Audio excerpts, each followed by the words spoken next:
Inferno is an exceptionally imaginative poem of immense scale and emotional power.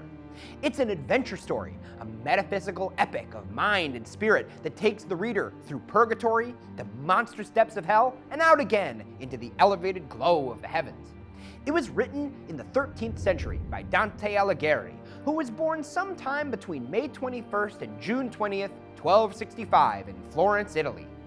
Dante married when he was about 20 years old, but the real love of his life was another woman, Beatrice Portinari, a woman Dante claimed to have only met twice in his life. The exact nature of Dante's love for Beatrice is unclear, though she is critical to the plot of Inferno. She's the one who sends Virgil, the poet guide, to put Dante on the true path toward heaven.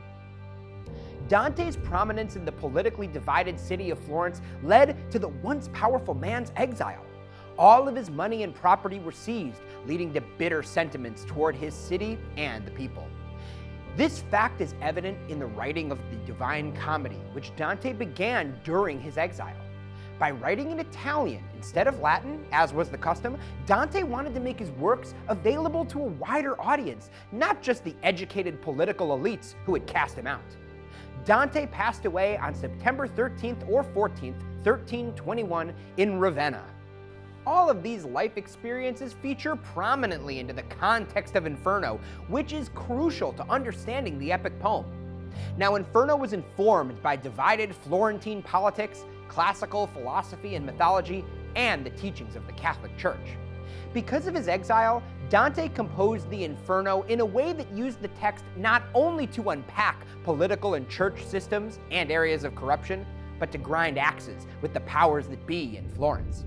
The Catholic Church's teachings are found all throughout Inferno, especially Catholic perceptions of God's will dictating morality and virtue, the harrowing of hell, and the Last Judgment, which occurs at the end of time when Christ returns to judge all who have ever lived, determining their eternal fates. In a way, Dante's inclusion of characters and references from works written by Greek and Roman philosophers and poets makes Inferno relatable and accessible to readers across time familiar with popular epics. It also helps transpose some of the values of Dante himself. Poet guide Virgil is the author of a famous Roman epic, the Aeneid. Dante's hell is structured according to the categories of sin in the Nicomachean Ethics of Aristotle, and all manner of creatures and heroes from Greek and Roman mythology inhabit the entirety of hell.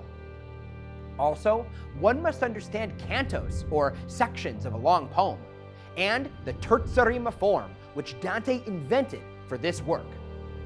As for the work itself, in the plot of Inferno, the introduction presents the narrator and central character, Dante Alighieri, lost both in life and literally in the woods. During the rising action, poet guide Virgil arrives and says he will guide Dante. Together, the two main characters journey through the circles of hell. Sinners are punished in different sections of hell's 9 circles, and the poets observe their behavior and punishments, and occasionally speak with them, learning their sins, crimes, and misgivings. A number of figures in hell are Florentines, or mythic figures from Greek and Roman mythology, repurposed for Dante's story. As the poets descend, the circles of hell grow smaller, with each punishment growing more brutal and vicious than the last as the distance from God grows wider and the distance to Lucifer himself, hell's king, grows narrower. Hell's final circles aren't full of fire and brimstone, but are frozen, icy landscapes. In the climax, Dante and Virgil reach Lucifer, the king of hell himself, a giant whose torso protrudes from the ice, chewing 3 traitors, Cassius, Brutus, and Judas Iscariot. The poets must climb down Satan's huge body to escape. And during the falling action, Virgil explains to Dante that hell was formed when Satan fell from heaven, which created a vast pit that reached the center of the earth, which the poets are now emerging from. In the resolution, Dante emerges from hell and sees the stars overhead. Now this establishes continuity, leading the way for the next book in Dante's Divine Comedy trilogy, Purgatorio. Inferno is a deeply representative text whose central symbols, the path itself, darkness, and the duality of ascent and descent, all speak to tremendously powerful themes that still resonate today.